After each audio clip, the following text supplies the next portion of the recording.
Oh, good evening, everyone. Can we come together? Can everyone grab a seat? Okay, cool. So, good evening, ladies and gentlemen, and welcome to Toastmasters Showcase 2020. Woo! My name is Emma Postraman, and along with my partner in crime, Kelly O'Sullivan, we will be your MCs for this evening. Before we get onto the speeches, I would like everyone to welcome Kelly O'Sullivan to tell you more about the challenges we face during Toastmasters. Everyone, please welcome Kelly.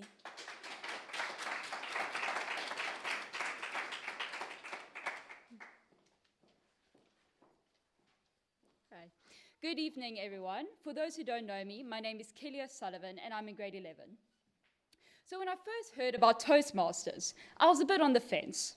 On the one hand, I really wanted to join and improve my public speaking skills. And on the other hand, I was very nervous and very scared I'd make a total fool of myself. But in the end, I decided to join, which is why I'm here tonight. Toastmasters would not be possible without our four amazing facilitators, Mel, who is here with us tonight, Nomdomiso, Paul, and Angie. Not only did these facilitators teach us amazing skills, but they also provided such a safe space for all of us to do our speeches. I still remember seeing all of their faces through a small little screen and seeing their smiling, nodding faces, and that just gave me an extra boost of confidence. So we thank you for that. Speaking of safe spaces, I'd like to thank my fellow Toastmasters for not only being respectful, kind, organized, but most importantly, encouraging. From hearing everyone's first speech to hearing their last speech, there's definitely been improvement, and that is because each and every one of these fantastic girls here have put in their effort. Toastmasters has not only taught us amazing skills, but it has given us the opportunity to interact with girls who would not normally interact with on a daily basis, which I'm very grateful for. So, now that we have attended this 10-week course, I'd like to show off our talent and welcome our first speaker to the stage, Zara Bio, with Women by Zara Bio.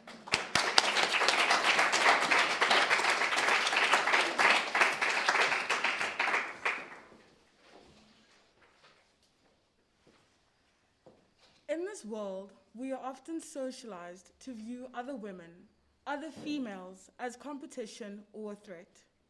We are not seen as people, but rather as bodies, rather as trophies and conquests. We are judged off the number that stares up at us as we set foot on a scale.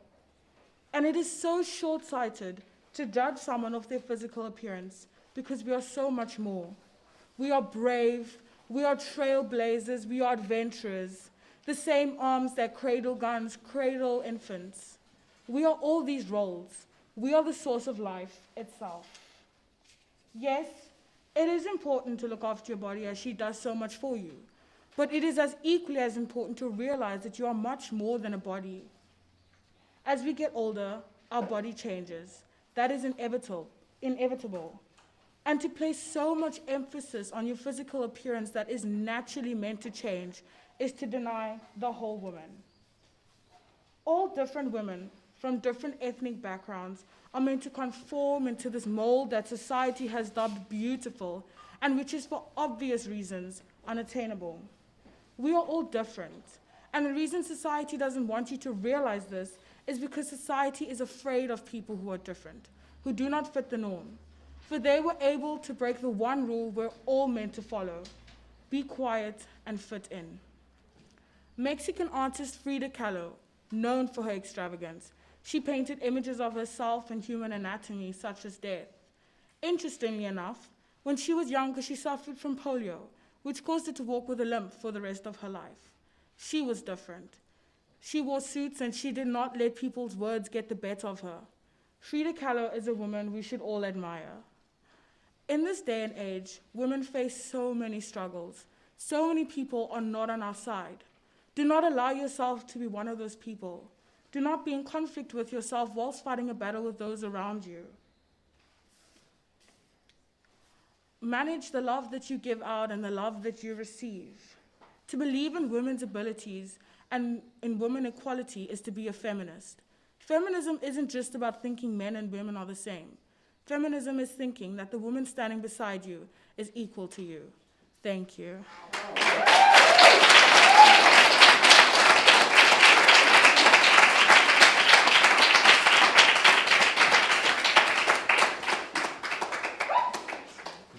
Wow.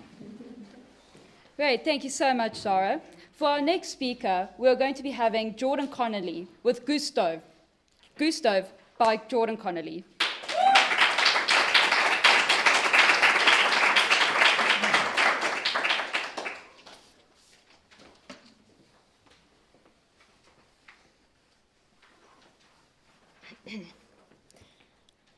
I never thought in my 18 years, nearly, of being alive, I would take so much inspiration from a children's animation movie, but here we are.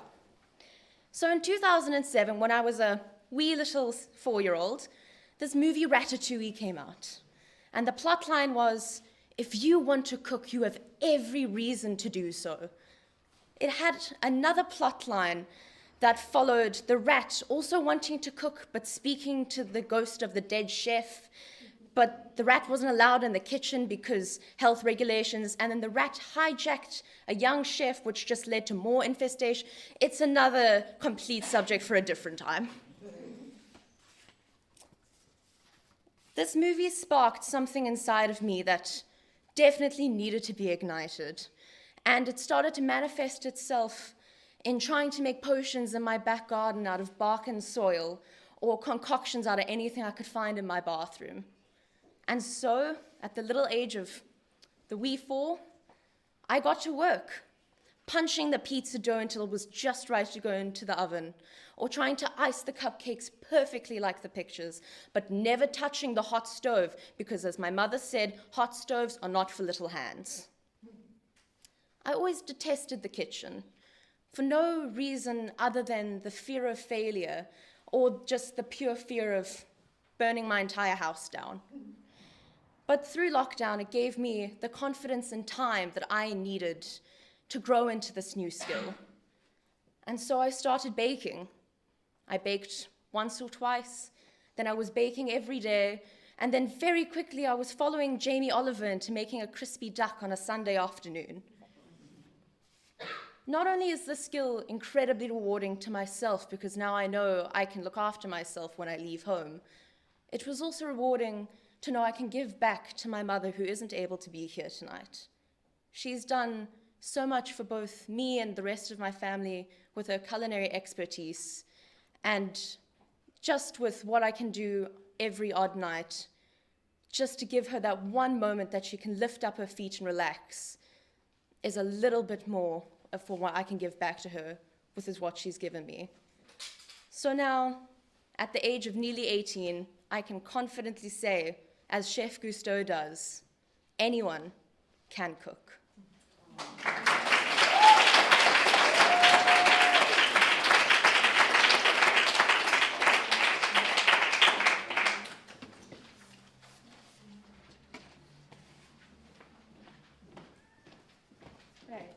Thank you so much, Jordan. So now that you have heard 2 amazing speeches, we're going to give it up for our very own facilitator, Mal, who is going to say, what is Toastmasters? Mal, can you please come up and give us...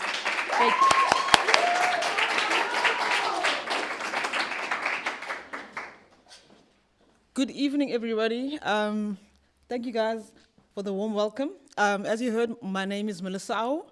So, what is Toastmasters?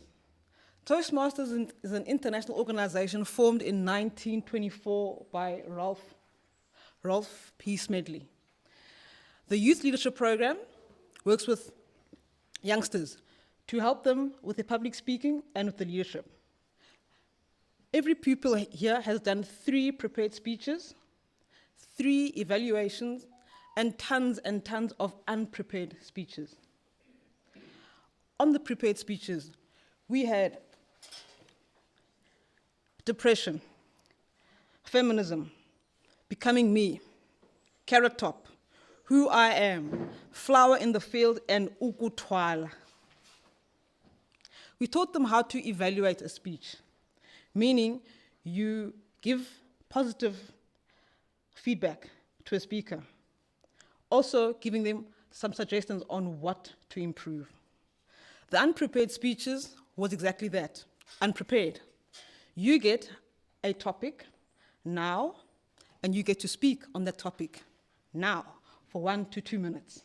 They mastered it. On top of that, leadership. Every 2 weeks, we rotated the president, who is also the MC, the vice president, the secretary, and the SAA. Thank you very much to the school for trusting our club to work with these students for 10 weeks. We had fun, we learned a lot, and it is a time that we as the facilitators will treasure. Thank you to Ms. Going for being there the whole sessions, and for the admin work. Thank you to you girls for teaching us so much. Awesome. And yeah, so I look forward to being part of the group for 2021. Thank you very much.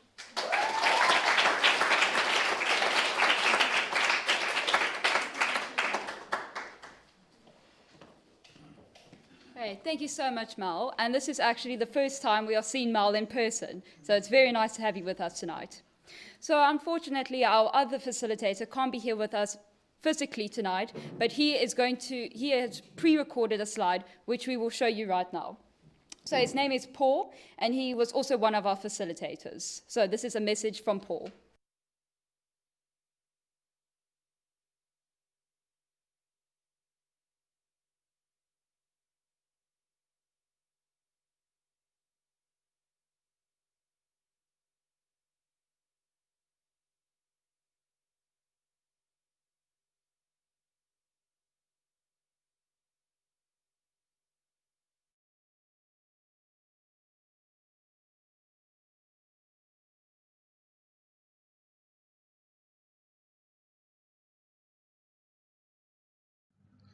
Congratulations, you have just completed one of the toughest speech programs available.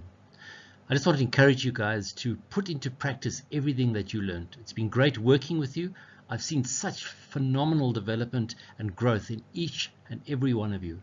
I really encourage you to go out there and make a difference wherever you are, and to use the skills that you have to make sure that you can make a difference from a leadership and a communication perspective. Leadership is influence, and you are all leaders. What you've learned over the last couple of weeks will hold you in good stead for the rest of your lives. I look forward to a chance where we can engage again, and it's been great working with you. Stay well, stay safe, and enjoy your leadership journey.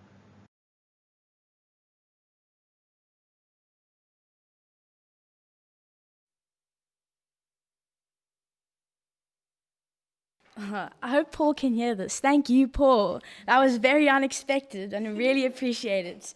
We're going to move back onto the speeches, and we have our wonderful Leah Elias, who's going to be presenting Gini Coefficient. Gini Coefficient by Leah Elias.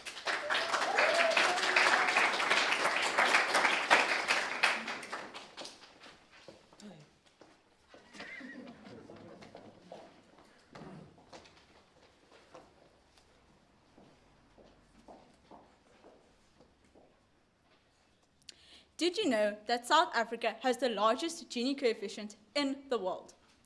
According to the World Bank, South Africa has had a Gini coefficient of 0.63 since 2015.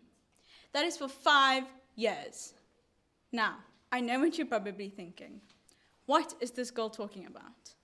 Well, I'm here today to tell you exactly 1, what a Gini coefficient is, 2, how bad it is, and 3, what we can do about it. The Gini coefficient is the measure of economic inequality in a population. It measures the dispersion of income and is measured from 0 to 1. If it is 0, this indicates perfect equality. The higher it goes, the greater the inequality. It is unlikely for perfect equality or perfect inequality to occur. This is why Gini coefficients around the world generally range from 0.24 to 0.63. South Africa has the largest Gini coefficient in the world. You may be asking yourself, how did this come about? It is said that all forms of inequality in South Africa can be traced back to apartheid. 20 years of democracy, and we have not been able to see much change. Furthermore, the inequality has worsened. Higher inequalities will result in less economic growth. Due to lockdown regulations, people were unable to go to work and school. This meant that children lost out on schoolwork and teachers were unable to teach. Businesses had no way of making profits due to these lockdown regulations, and as a result, people were retrenched. Coronavirus is likely to increase the Gini coefficient globally. This could have lasting effects on the economy and influence Gini coefficients for generations to come. We should strive towards making the South African economy more equal and lowering our Gini coefficient. It is unlikely for this to happen over a short period of time. However, every little effort counts. If we slowly start making small improvements together, we can make a huge difference. In March 2010, policymakers discussed ways in which inequality could be reduced. The two main suggestions for doing this were, 1, finding ways to reduce unemployment, and 2, improving poor education systems. 5 years is a really long time to have a Gini coefficient of 0.63. However, there are ways to reduce it. Challenges arising from coronavirus should be motivation for South Africans to strive towards making the South African economy more equal. As Bernie Sanders once said, a nation will not survive morally or economically when so few have so much and so many have so little.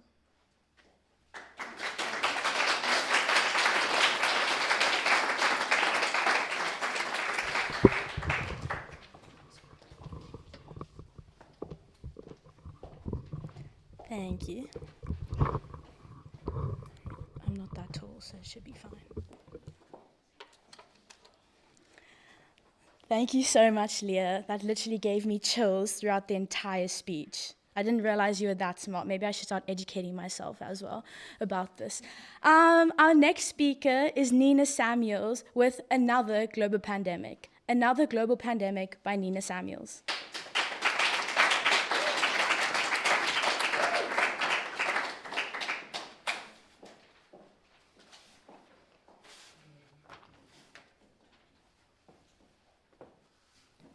Good evening, everyone. So I want you to raise your hand if you're aware that we're going through a global pandemic. Okay, so keep your hands up if you're aware that we're going through more than one global pandemic. So we're all sitting here, 1.5 meters apart, masks on our faces and hands that reek of hospital. As we all know, it's the coronavirus, right? But what if I were to tell you that we're going through more than one global pandemic? Femicide, the killing of women simply because they are women. So many of women dying from this disease, and it runs all over the world with no cure. So prior to the coronavirus, domestic violence was already one of the greatest human violation acts. Now, after coronavirus, domestic violence has increased significantly. Over 120,000 calls made to the National Helpline of Abuse on March 26, 2020. No face mask, sanitizer, or social distancing can keep our women safe from the injustice that they face every day. In the last 12 months, at least 243 million cases of domestic violence were reported. But what about those who remain silent, who couldn't say whether they've been hurt or raped or had any sort of sexual abuse? Did you know less than 40% of women who experience domestic violence can actually report it? I would like to have a moment of silence for those women.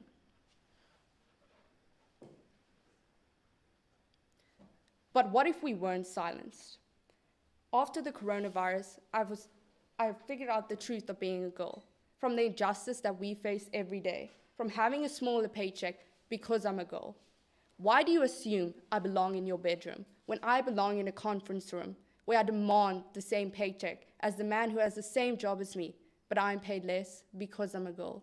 Yes, I am a girl. Don't judge me for wanting kids or not wanting kids, for being too thin, too fat, too sexy, not sexy enough. Am I too smart for you? Equality is not calling somebody out, but equality is acknowledging that my brother is the same as me, no matter my sex, race, gender, size, culture. We will not sit back and nod and wave while you decide the rules to my body. Boy, please. Beyonce was right. We do run the world. Thank you.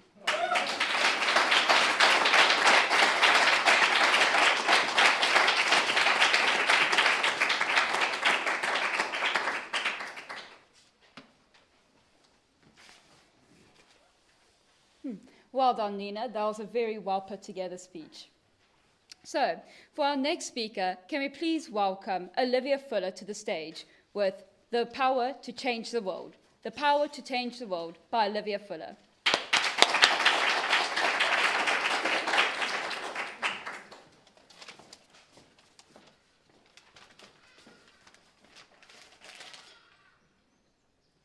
Okay, good evening everyone. As Kelly said, my name is Olivia Fuller and I'm going to be giving a speech today about something that I believe has the power to change the world. We all here live in this beautiful country that we are able to call our home, South Africa.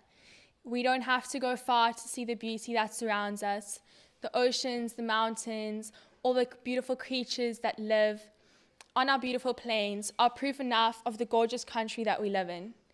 Yet we do not have to look far to find problems or to hear about them at least. I'm sure we are all in conversations at least once a week that constantly bring up the negatives that South Africa faces. And this is true and often rightly brought up, for we do face many problems and, as Nina said, many pandemics too. However, it is so easy to get lost in the negatives that we constantly see in our daily lives, and we often lose track of the positives and all the amazing things about our country. We lose track of the potential we have and the ways in which we can change the world. The one tool we have which can change the world and fix a large majority of the problems we face here in South Africa is education.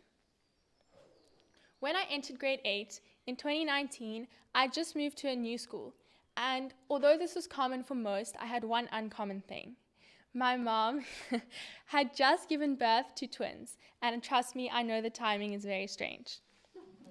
They grew up and are now 2.5 years old, and although they are many, many years younger than me, I have learned so many more life lessons from them than I ever would have thought. They have showed me how every single day they inquire about new things. Everything they see is a source of new information. Every time I walk, talk, say, or do anything, they are constantly watching. And although this can often be a bit of a burden, it shows me to never stop looking at your surroundings and to learning what you can from those around you. They taught me how every young person in South Africa wants to learn and wants to see what they can change and achieve in the world. Drug abuse, alcohol abuse, abuse of our women, these are just a few of the problems that we face, and everyone can say, I'm sure, that they've experienced at least one of these in their lives from someone close to them. All of these problems can be fixed if we educate our youth and give them the power to uplift themselves and to bring themselves out of the situation that they find themselves in. I once had a quote that really spoke to me, and it was about a man who had spent his whole life trying to change the world. On his deathbed, he said, "If I had only changed myself, maybe then I could have changed my family. And maybe then I could have changed my village, my city, and even my country. And you never know, maybe then I might have changed the world." I believe this is extremely important as it speaks to what every single individual in this room can do to change the world.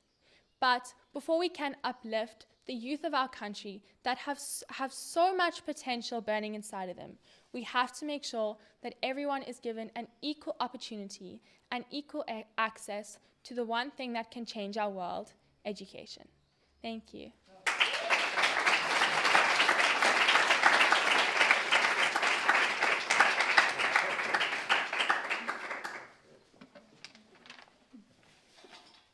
Well done, Caitlin. I truly believe that you have the power and mindset to change the world.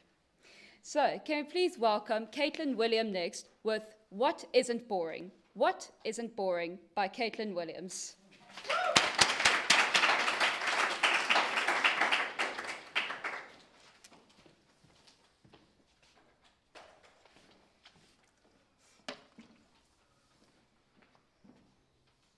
Trump's just died. Beyonce's got COVID, and Michael Jackson has just been spotted in Denmark. Great. Now that I've got your attention, this brings me to the revolutionary question of what isn't boring? Obviously, the topics which I just mentioned may have caught your attention. Some of you would be interested in, while others not so much. So, what would keep 50 parents, siblings, teachers, and so on entertained for around 3 minutes? Because there's nothing worse than being forced to sit and listen to something that doesn't make sense. Well, everyone has different interests, whether it be in sports or reading or even keeping up with the Kardashians. My point being, interests vary from person to person. One thing that as humans we are interested in is each other. So what better topic is there to speak about than to speak about me? Your ears are listening to me, your eyes are watching me, and your entire facial expression are hanging on my next move. A former First Lady of the United States, Lady Bird Johnson, said, "The way you overcome shyness is to become so wrapped up in something that you forgot to be afraid." So here it goes. This is the moment. The moment that has taken sleep and that I have envisioned every possible scenario of how all of this could play out. All of this worrying and overthinking for what? 3 minutes of my life that I probably won't remember a week from now. I'm not the type of person to willingly speak in front of a large group of people, but I'm actually not alone. The fear of public speaking affects 3 out of 4 people and is considered one of the highest phobias out there. Hopefully, at the end of the speech, I would have realized that life does go on. I'm also a big family person, so what better way to speak about me than to speak about the people that encourage and inspire me on a daily basis. My mom, otherwise known as Superwoman, fraud investigator by day and #1 Friends fan by night, not to forget the lasagna. Then my dad, the local Harvey Specter, who works hard and exercises enough to end a drought. Ew. Then my sister, my partner in crime, the salt to my pepper and the fish to my chips, except for the fact that she doesn't really like fish, but that is besides the point. She's literally my personal chef, my Minecraft buddy, and she's probably the next Mozart. Not to forget our Yorkshire Terror, who's probably around the same speed as a car.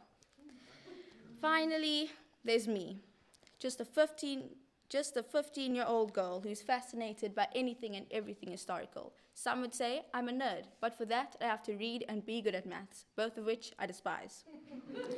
I'm not good at maths, not because I don't want to be, but because it's mental torture. I'm not sporty, not because I suck at sport, but because my body cannot perform those unnatural movements, such as catching a fast-flying ball. I've got big dreams to live in a busy city, but it'd be just fine living off the land in a small cottage in the south of France. Either way, my dreams are big and growing by the day. Thank you.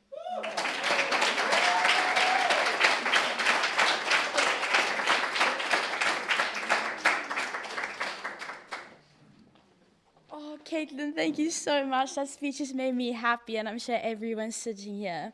Unfortunately, this is the sad part. We have 15 minutes of interval. Oh, I know, terrible. Don't worry, we'll be back to witness the rest of our amazing people who will be presenting their speeches early on. So everyone can get up, be social distance, please. We don't want a pandemic within this room at all. So everyone enjoy yourself, mingle, obviously 5 meters apart. But thank you.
Sure, everyone's on time. I thought I was going to have to ring a bell or something just to get everyone's attention, but everyone's clearly disciplined, which is a good thing to have.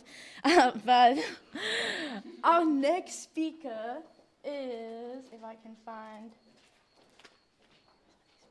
our next speaker is, our next speaker is Kelly O'Sullivan with Above, Beyond, and In Between. Above, Beyond, In Between by Kelly O'Sullivan.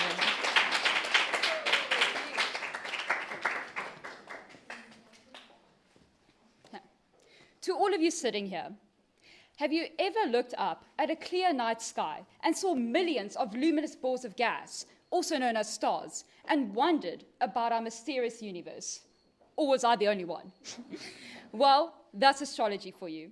Astrology is defined as a study of the movements and relative positions of the celestial bodies interpreted as having an influence on human affairs and the natural world. So, for anyone who knows me, knows that I relate everything back to the universe, which basically means that I believe everything happens for a reason. So, whether you like me and believe in the universe, or whether you like to have fun just reading your weekly horoscopes, which are determined by your zodiac sign, which is the month that you're born in, there is so much more to astrology than we actually realize. For an interesting, mind-blowing fact, right, we all know that the moon influences the ocean's waves.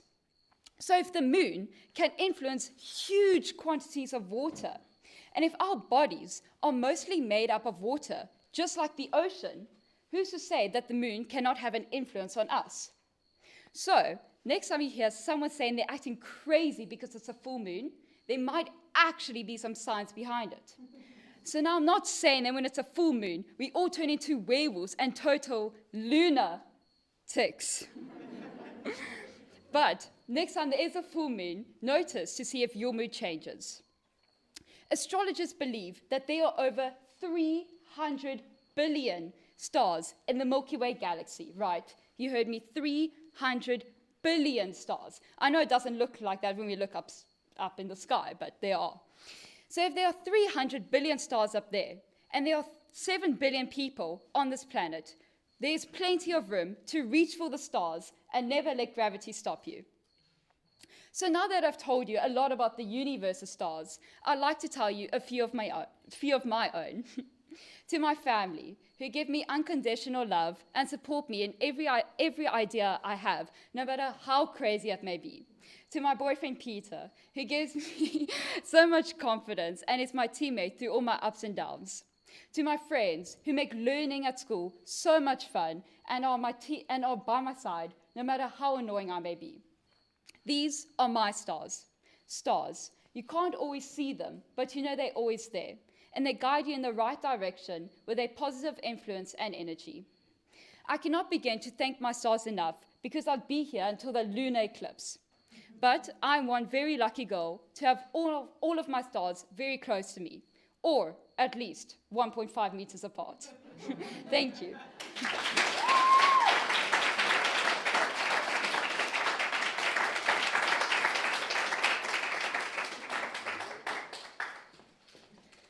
Thank you so much, Kelly. That was a wonderful speech. We now have Kate Thomas with Number One Fear. Number One Fear by Kate Thomas.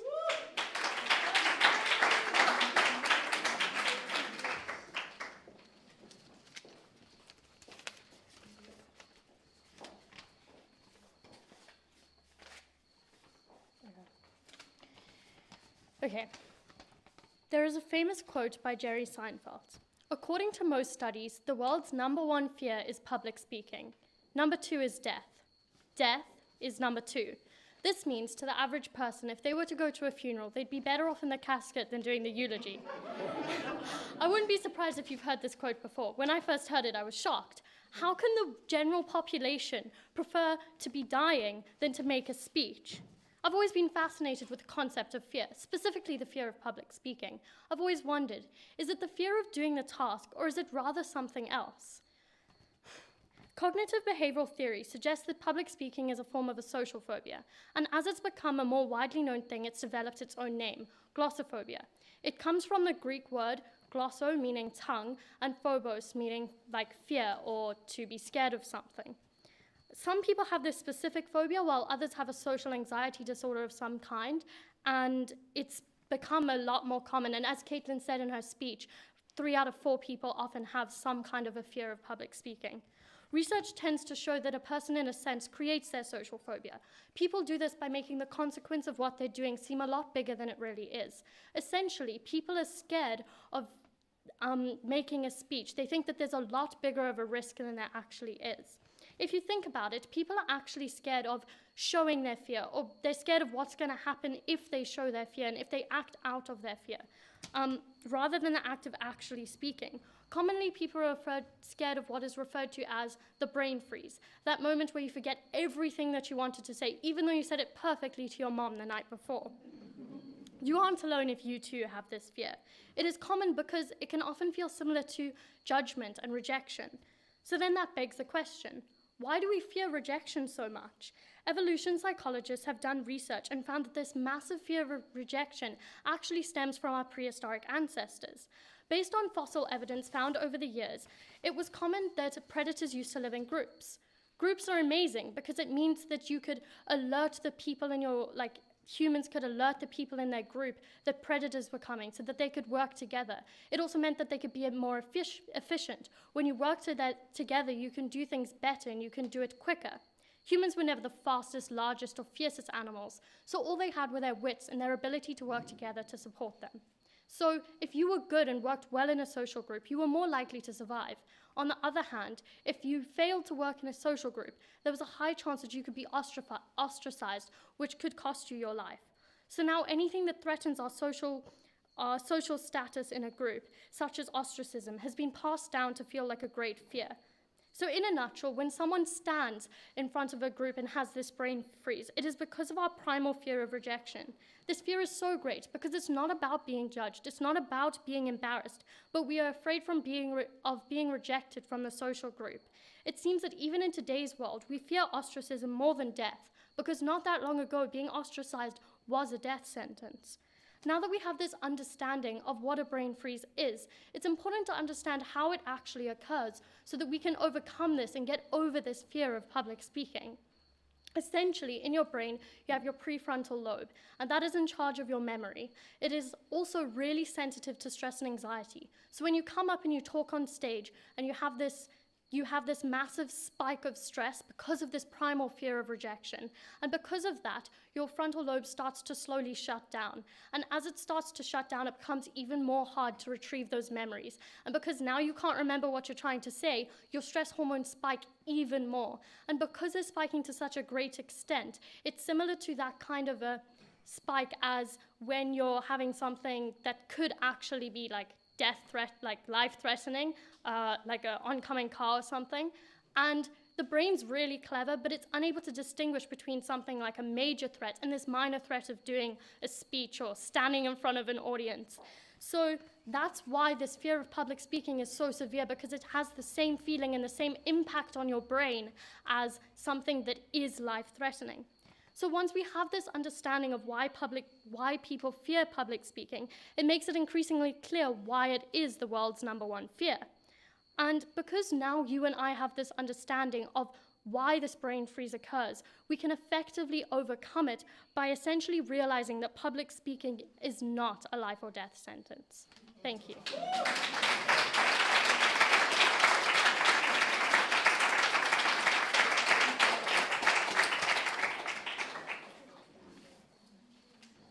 Well done, Kate. I think that you can leave school right now and become a psychologist. So, up next, we have Emma Posaraman with The World We Live in Today. The World We Live in Today by Emma Posaraman.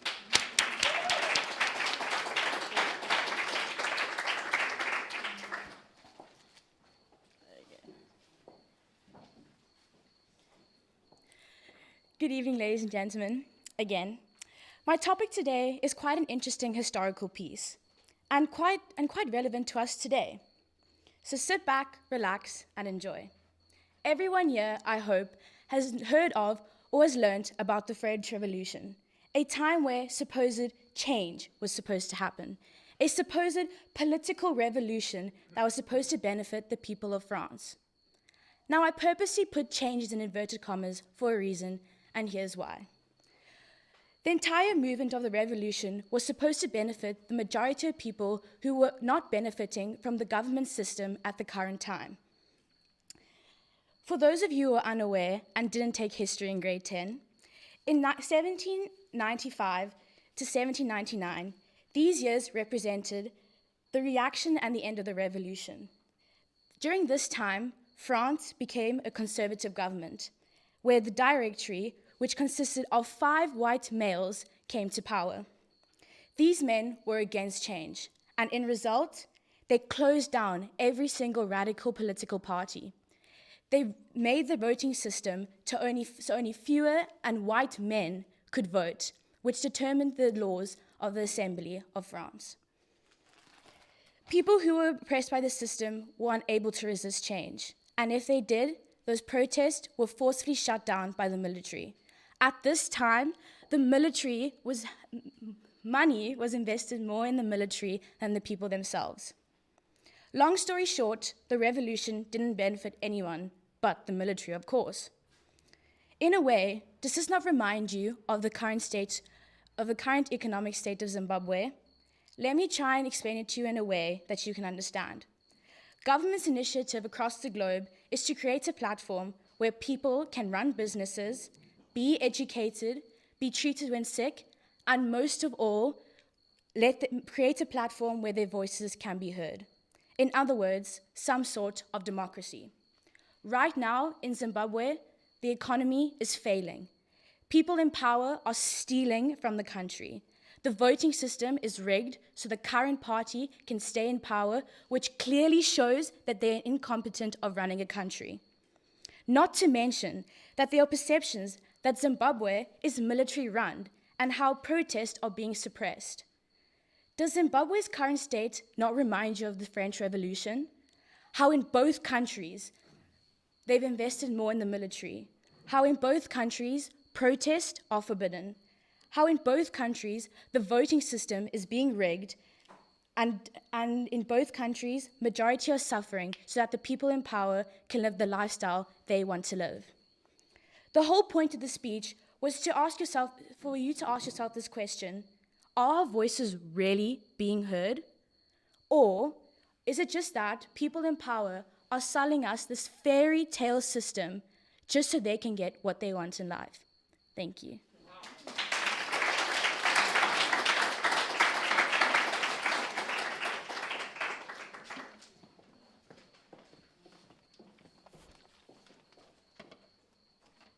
Thank you to the future president of South Africa. Yeah. So next we have Kanya Inya with When Was the Last Time You Tried Something New? When was the last time you tried something new? By Kanya Inya. Thank you.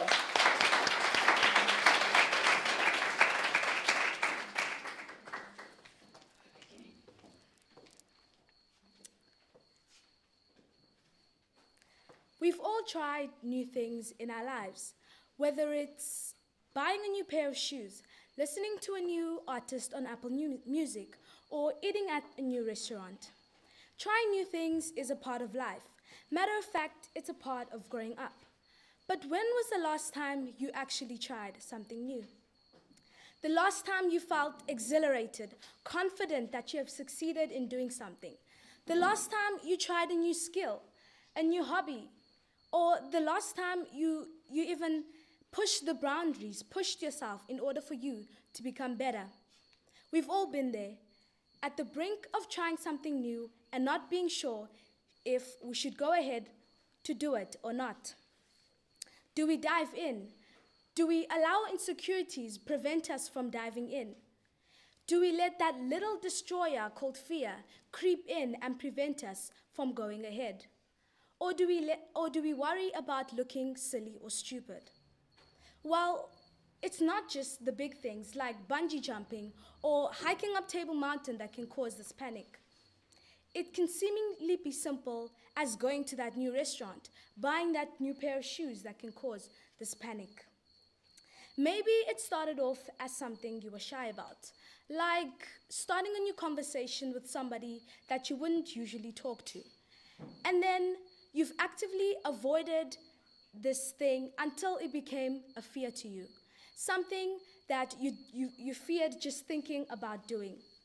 We as people have become so accustomed, so comfortable to living our routine lives that we forget to push those boundaries. Forget everything that's happening around you. Forget the consequences of trying something new and just go for it. An organization known as the Social Guru basically had conducted an experiment where they went out into the street and asked a few people about what the reason behind them not willing to try new things. And although the answers ranged from people saying that they just didn't have time, the number one answer that was prominent was that people were afraid to make mistakes. And I mean, why are you afraid to make a mistake when a mistake is there for you to learn from? As cliche as it may sound, it is actually true. A mistake should be something that is a lesson and not a loss. And it's not an attacker, it is an opportunity for us to learn and to grow. A mistake is a necessary temporary detour and not a dead end. We as people often place too much pressure on ourselves to become perfect and to master something, even though we have not tried it before. We become so afraid to fail, so afraid to learn from our failures. So what do? We just bubble ourselves up and prevent ourselves from exploring the world around us, pushing those boundaries, and learning new things. Trying new things is not something that is just for fun, but is also good for your mental well-being. According to scientists, trying new things, one, builds your confidence. And it's a pretty simple concept. You'll try something new, succeed at it, and this will basically give you the confidence to try better things and bigger things. But it's important that in listening to what I've just said, you start small. I'm not saying go do something drastic or crazy right now. I'm just saying maybe switch up the meal that you usually order at your restaurant. Just take progressive small steps into becoming a person that is willing to embrace new things. Secondly, your brain works better. Learning new things changes your brain, and it changes different parts of your brain. For instance, did you know that in the brains of people that are bilingual, the left parietal cortex is larger and functions at a greater level than of a person that only speaks one language? And this makes sense because the left inferior parietal cortex of your brain is the part of the brain that is involved in the mathematical and the language computations. And so continuously growing your brain and trying new things basically helps to develop your brain. And so I feel like I've been talking a lot and trying to convince you to push out and take new steps. So let's just take a bit of a practical task. I want you in 3 seconds to make the weirdest, craziest face that you can think of. 1, 2, 3. And so,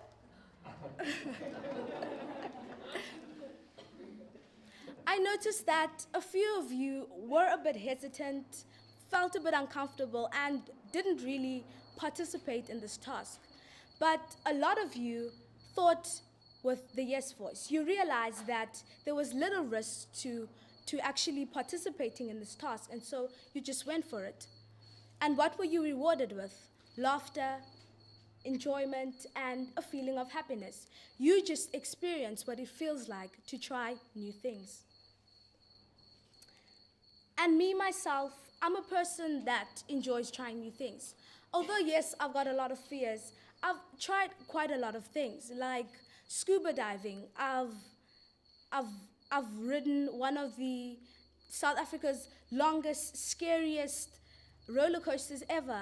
I've I've done quite a lot of sports. I haven't mastered any yet, but I'm getting there. And I've just done a lot of stuff to push my boundaries. And in my social group, a lot of my friends will tell me that I do too much. And then I'll tell them the one reason, and I repeat this reason many a times. I tell them that the number one fear for me is regret.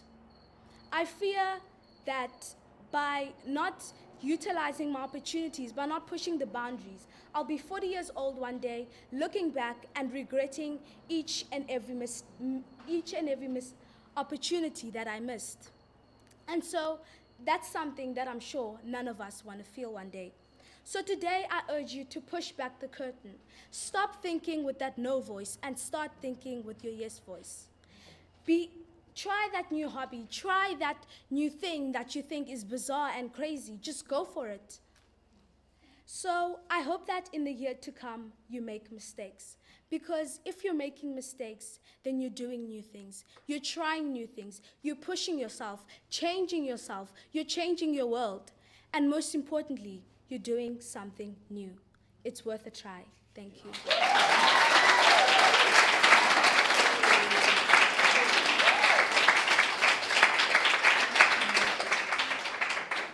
Thank you so much, Kanya. I'm pretty sure everyone learned something extremely new from your speech tonight. Our last but not least, we have Emma Singer with Letting Go. Letting Go by Emma Singer.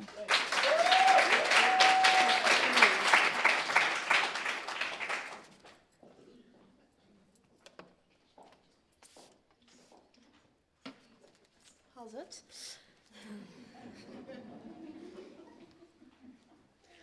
One of the hardest things to do in life is letting go and moving on. Trusting that things will get better and accepting the fact that no matter how hard you want to change something, it just isn't meant to be. Letting go is complex as it is many things at once. Letting go of someone that dies means accepting that they aren't coming back. The same goes for someone you love in a relationship, because even if they do find their way back to you, things won't be the same as they used to. The process is one where you have to trust that everything happens for a reason, and through every painful experience, a lesson is learned. Self-discovery through letting go is a beautiful thing. Our hardships mold our being and make us more resilient. They teach us hard life lessons which are a crucial part of living. Unfortunately, most of us have to learn our lessons the hard way, and pain is part of the process. Letting go means giving the future a chance. It means finding strength even in your weakest moments, not letting the past shape the future. Picking your battles and recognizing which ones are worth fighting, which are simply not worth giving the time of day. Sometimes when something doesn't work out, it's because something better is headed your way. Although this may be hard to believe in the moment, redirection and intervention often leads you away from problems you are not able to predict. Good things fall apart to enable better things to come together. In my short 16 years, I've recently realized that certain people enter your life and play a role you aren't able to foresee at the time. Each and every relationship you have ultimately teaches you about yourself. Whether it was good or bad, past or present, these relationships should be lived without regret. Regret is a wasted emotion. Don't regret the past, as it has led you to where you are today, no matter where that may be. Everything in life has its purpose, and every relationship has its season. No matter how much pain it's caused you or how terrible a situation may have been, there is a grand design we often don't realize. We have to give ourselves the opportunity to let go and say goodbye.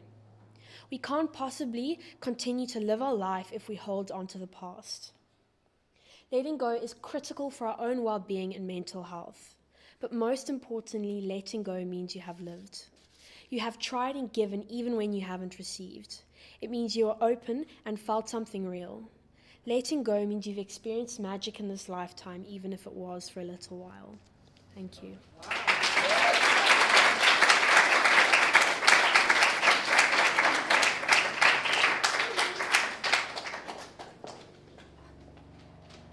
Thank you so much, Em. That was a really good speech. I actually never heard you public speak before. No, wait, I lie. We did Toastmasters. Anyway, we are on time, so we have a special guest here today. A special. Oh.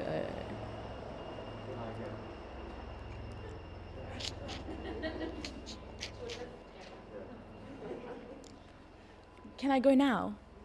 Okay, cool. We have a special guest today, guest speaker. She unfortunately can't be here today, so we'll be doing it online. We'll be streaming here live, don't worry. We have Luchla Majebe, our very own head girl of 2020. Welcome, Luchla.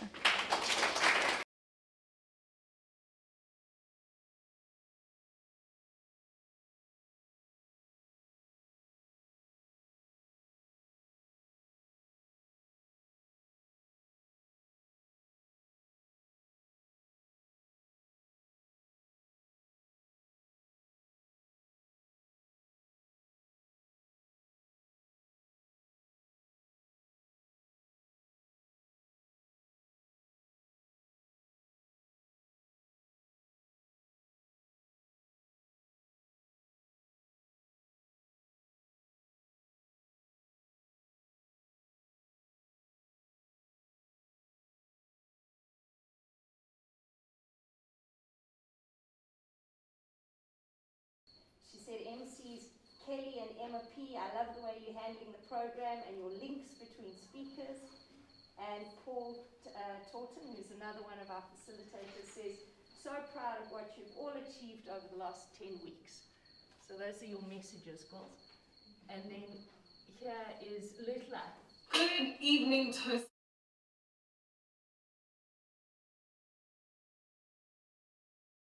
You, your journey, your growth, because guess what?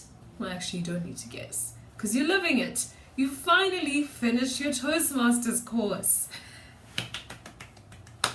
This is what I'd do if I was actually there. I want you guys to take a deep breath in and take a deep breath out. It's over.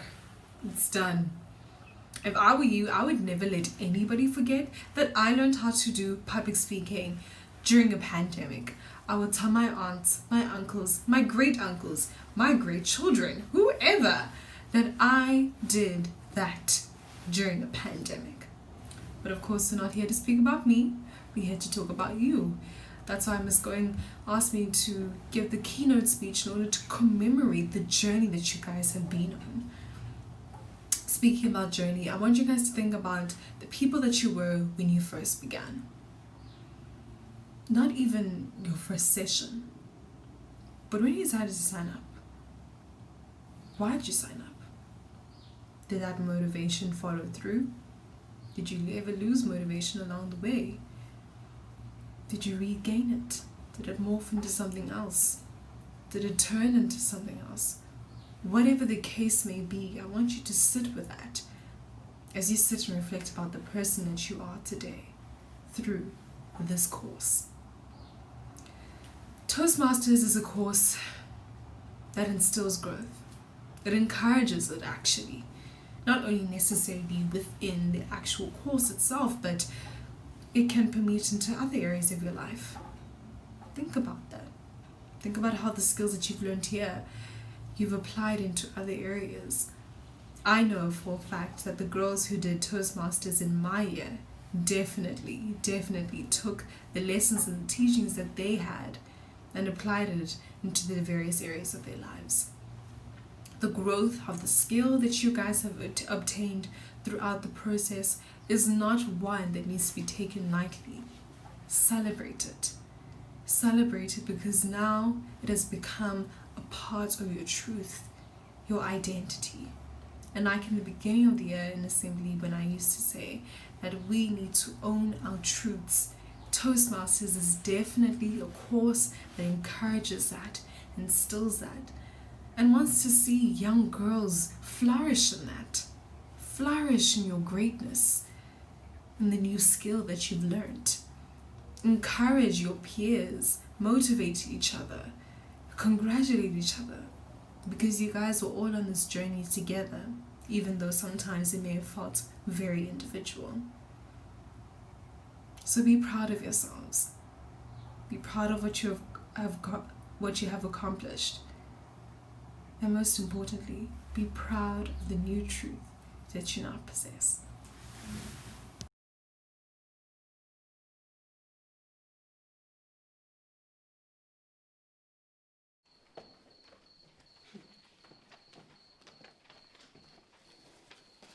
So that was a speech given by our very own head girl. Luther, I don't know if you are watching this, but if you are, thank you very much for your beautiful speech, and I wish you all the best for finals. So now we are going to be moving on to our next exciting agenda. So it's not us who are going to be doing it, so we all not feeling the nerves, but I hope each and every one of you here are feeling the nerves. You can't hide, no one of you. With our next thing that we are doing is table topics. So now can we please welcome our table topics masters to the stage.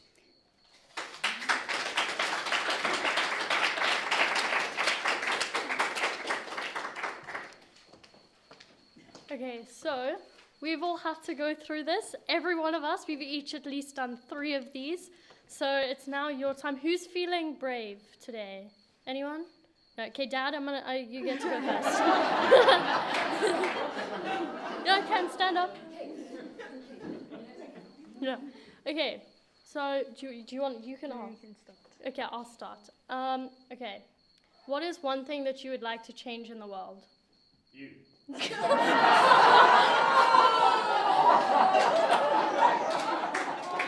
Would you like to elaborate?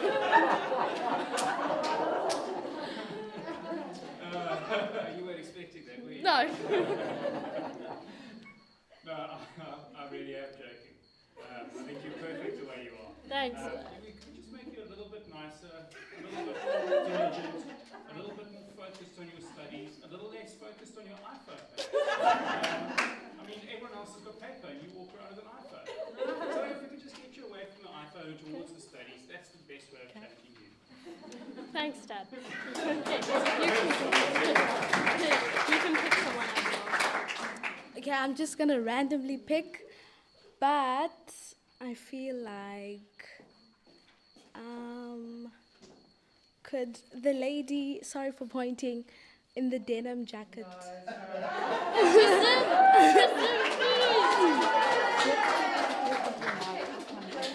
Okay.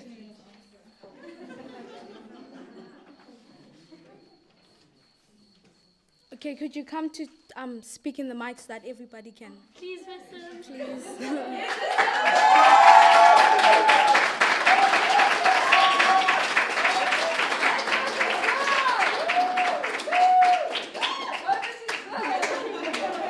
Just be grateful I have a mask on so you can't see what I'm saying under. Okay, so my question for you is, what is your favorite joke? I can't tell it. No, okay, I do have one. Can I tell it? Yes. There were 2 muffins in an oven, and the one muffin looked to the other muffin and said, "Yo, it is so hot in here." And the second muffin turned and said, "Oh, my word, a talking muffin."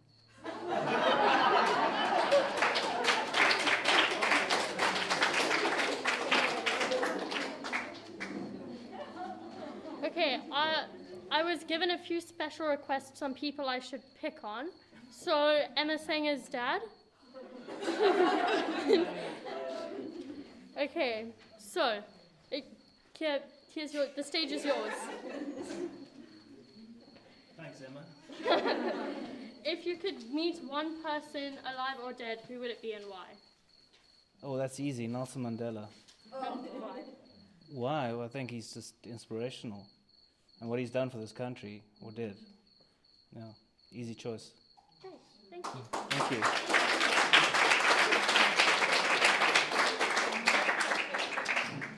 Okay, I've also got a special request for Nina's mom. To please, Nina's mom.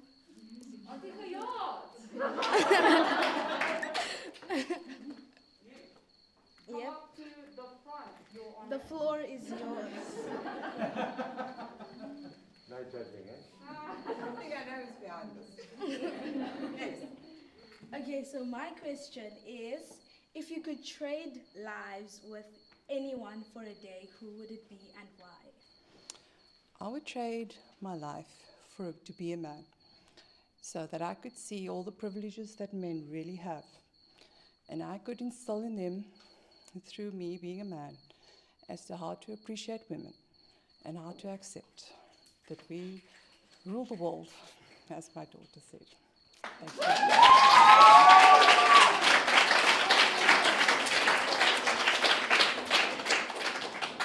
Okay, I've had a special request from Kelly, Kelly's boyfriend. But up you come.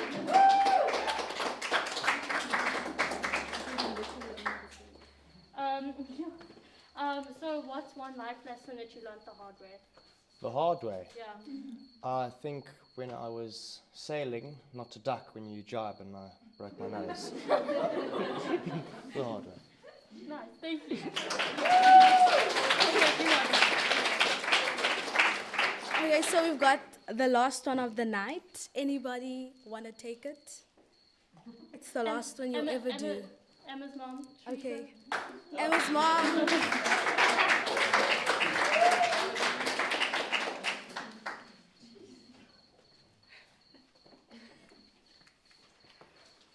Okay. Make it easier. So, what is one thing you own you wish you didn't? One thing I own. That you wish you didn't.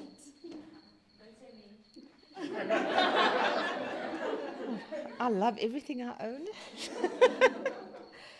My high heel shoes, I think, all of them, that my kids Emma don't get into.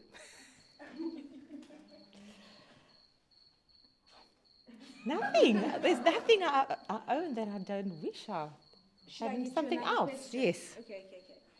What would you do on Mars for fun? Oh, I would be sipping cocktails. On Mars. On Mars.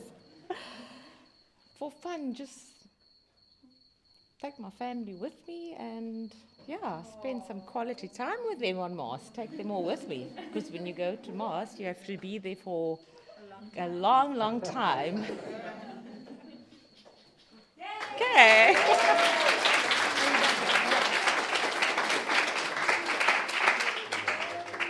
Thank you so much to all of our brave, not really volunteers. We volunteered you, but thank you, everyone. You can see how it isn't easy to do these table topics, but I hope you enjoyed that and it provided some entertainment. Okay.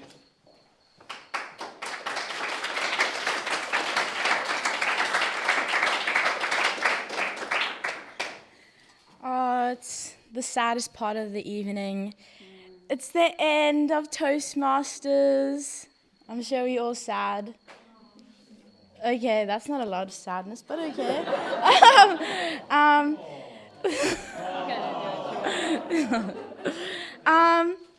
So this is the part of the evening where we just want to show our gratitude towards the people who have put in the extra time to help us as students to find ourselves and also just to improve on our public speaking. So, Mel, could you please come up here and receive your flowers? As well as the rest of the facilitators watching, thank you so much for putting in the time and effort and for just helping us be here today and be able to speak in front of everyone. Thank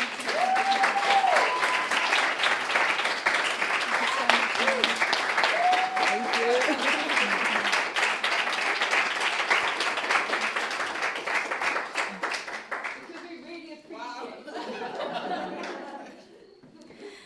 We also have one more thank you to say. This woman she's incredible. She's always on the sideline. She doesn't say much, but she's always there. She watches us grow. And I'm sure everyone here sitting over here has a special connection with her. I do, definitely. So, Miss Going, this is for you. Wait, Miss Going! Miss Going, wait there!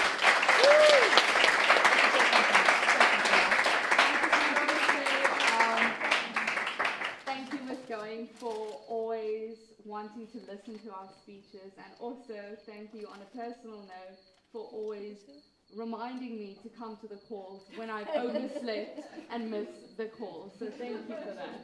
It's a pleasure. Okay. Thank you, I'm Ms. a PA too.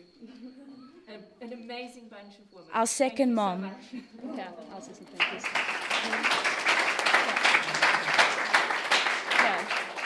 We'd also like to say a huge thank you to Mr. Going and his tech crew. Thank you all so much for setting up this amazing tech equipment and for everything running smoothly. So a big thank you to you.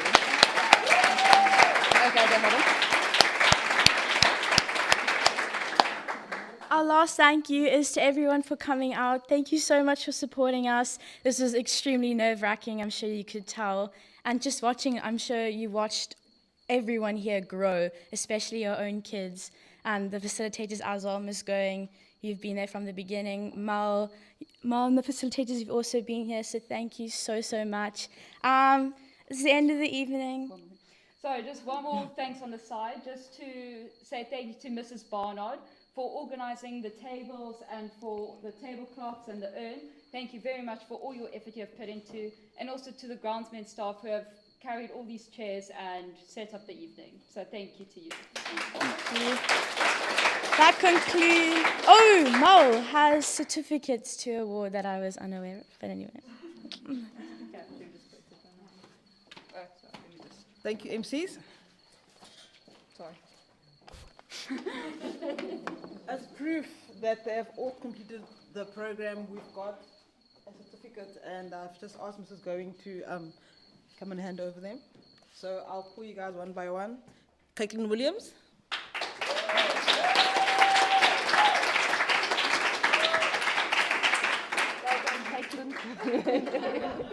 Congratulations. Emma Senra.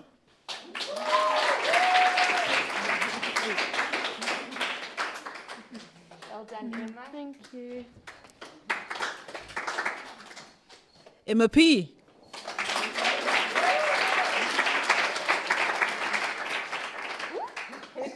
Thank you. Well done. Thank you. Jordan Connolly.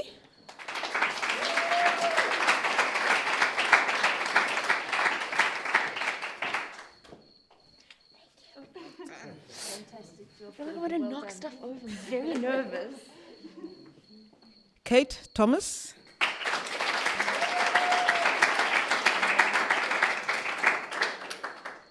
Well done, Kate. Thank you. Congratulations. Kelly O'Sullivan.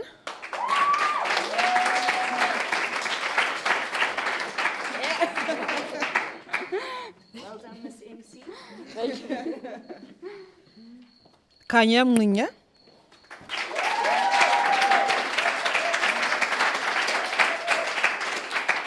Well done. Right. Congratulations, Kanya. Thank you, ma'am. Leah Elias.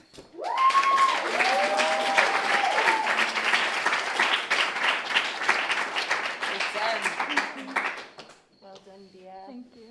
Congratulations. Nina Samuels.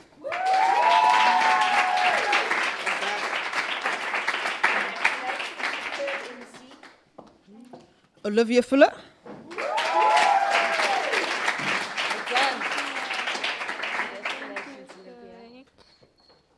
Zara Bayo.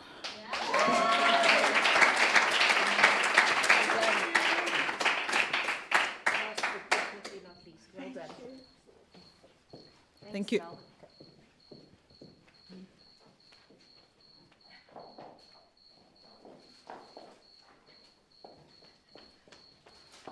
Thank you, everyone, for coming. It was a pleasure seeing you. Bye.